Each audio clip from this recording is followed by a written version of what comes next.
Vibes Kartel and Movado to share the stage in Jamaica for the first time in almost 20 years. Former Jamaican MP sentenced for wife's killing. Woman burned in Westmoreland gas station dispute dies. Jamaica ends 50 years medical cooperation program with Cuba. Vibes Kartel warns fans about fake Africa tour scams. Valiant offers support for fans struggling with depression. Out in the street, they call it murder.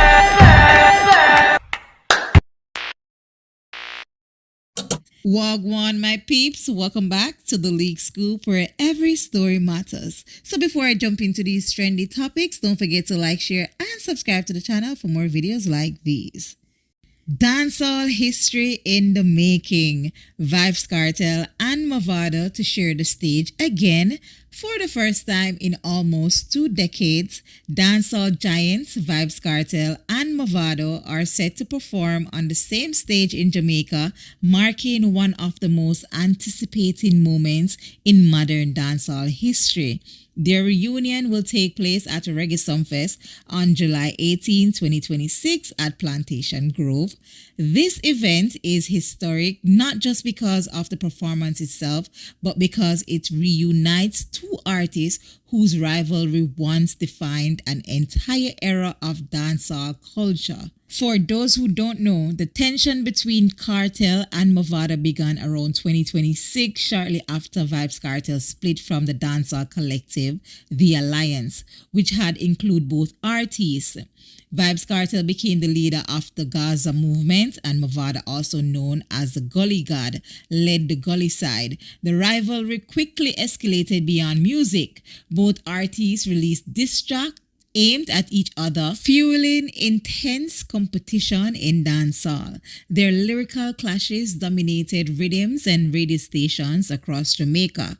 Fans became fiercely loyal to either side. In Kingston and across the Caribbean communities, and even schools were divided between Gaza supporters and Gully supporters. Listen, people, what started as a lyrical competition eventually spilled into real-life tension. Jamaican authorities and community leaders stepped in. Over time, the hostility cooled.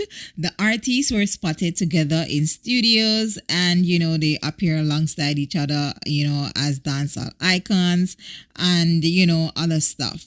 So the announcement that Kartel and Movado will appear at Reggae Sumfest 2026 instantly sent shockwave through the dancehall world.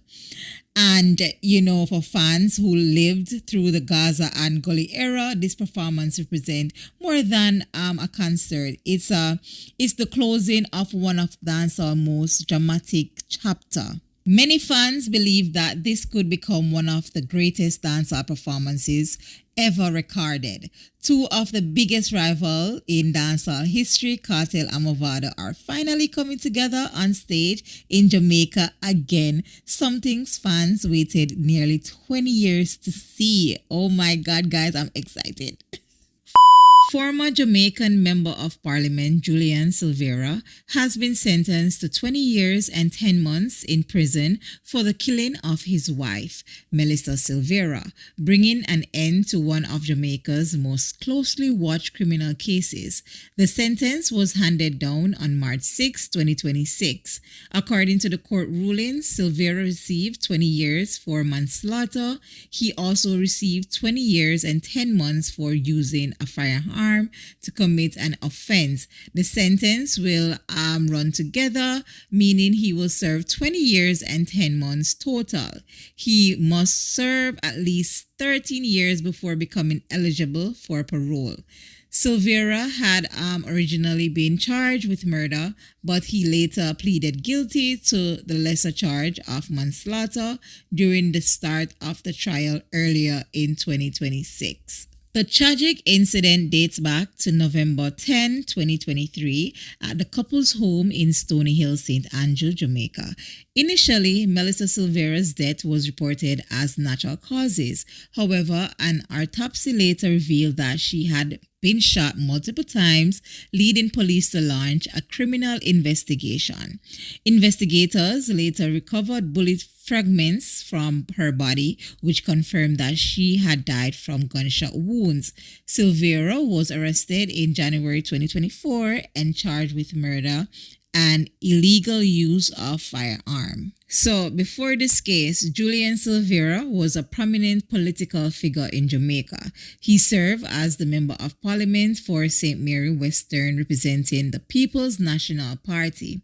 The case shocked the nation because it involved a well-known politician accused of killing his own spouse, turning what first appeared to be a natural death into a major criminal investigation. While the sentence closed the legal chapter of the case, the tragedy continues to affect the family and remains one of Jamaica's most shocking domestic violence cases in recent years.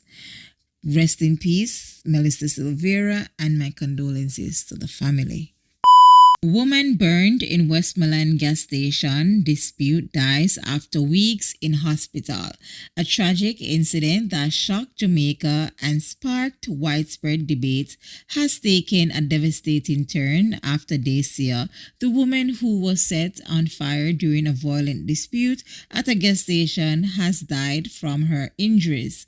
The incident occurred in Withorn, and the victim died at Kartel Regional Hospital after battling severe burns for several weeks. Doctors later confirmed that she suffered third-degree burns over nearly 70% of her body, leaving her in critical condition. Police investigations led to charges against Swaby, a 30-year-old pump attendant who was accused of carrying out the attack. The death of Dacia has left her family and community grieving. What began as an argument at a gas station ended in tragedy, another reminder of how quickly conflict can spiral beyond control. As investigators continues, many are now waiting to see whether additional charges will be led following the victim's death. My condolences to the family of Dacia and rest in peace to her.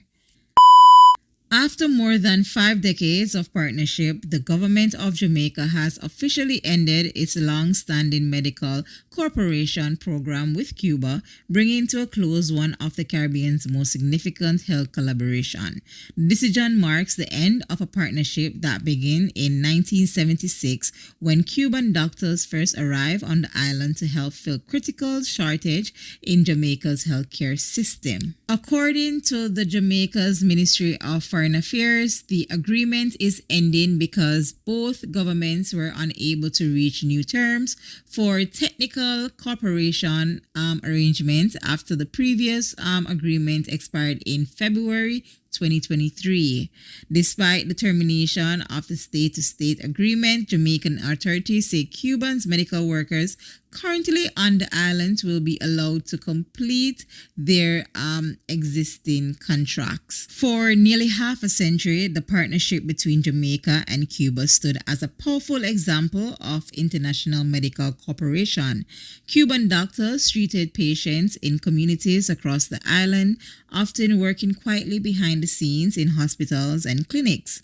Now, as the program comes to an end, Jamaica enters a new chapter, one that raises important questions about the future of healthcare staffing and the evolving political dynamics shaping the Caribbean. The legacy of the Cuban medical mission, however, will remain written in the lives it helped save and the communities it served for generations. Dancehall star Valiant speak out on depression and mental health. In a powerful and emotional message to his supporters, dancehall artist Valiant is urging fans who are struggling with depression and personal battles to seek help and stay strong, reminding them that they are not alone. The artist used his platform to open up about mental health, offering encouragement to his followers who may be silently dealing with emotional pain.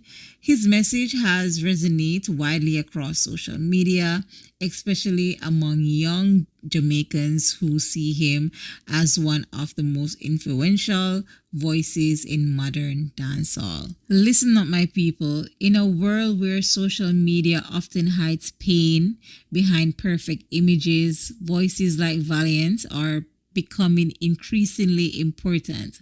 His message is a reminder that even in the loud, energetic world of dancehall, there is space for compassion, understanding, and hope.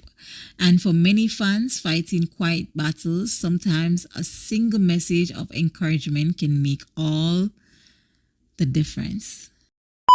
Vibes Kartel warns fans about fake Africa tour scam.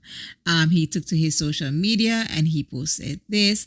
I'm not going to read through all this. I'm just going to give you guys a summary of what he said. Dancehall artist Vibes Kartel is urging fans to stay alert after discovering that scammers have been circulating false information about an upcoming Africa tour using his name.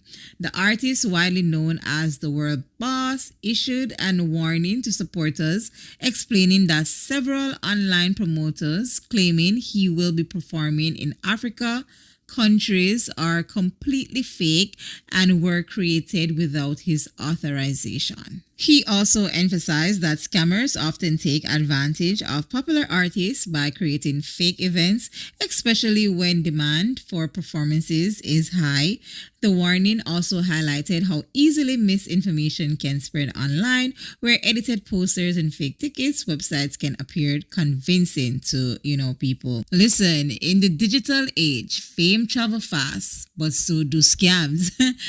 And as global demand for dancehall continues to grow, artists like Vibes Kartel are being forced to defend not only their reputation, but also their fans.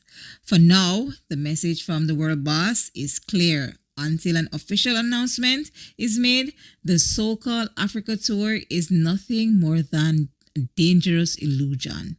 And for fans around the world, the safest ticket is always the one confirmed by the artist himself. So people, don't get scammed out here. The struggle is real. Be careful. All right. But anyways, this is where I'm going to leave the video for today. Until next time, walk good, take care. Have a blessed day. Until then, peace out.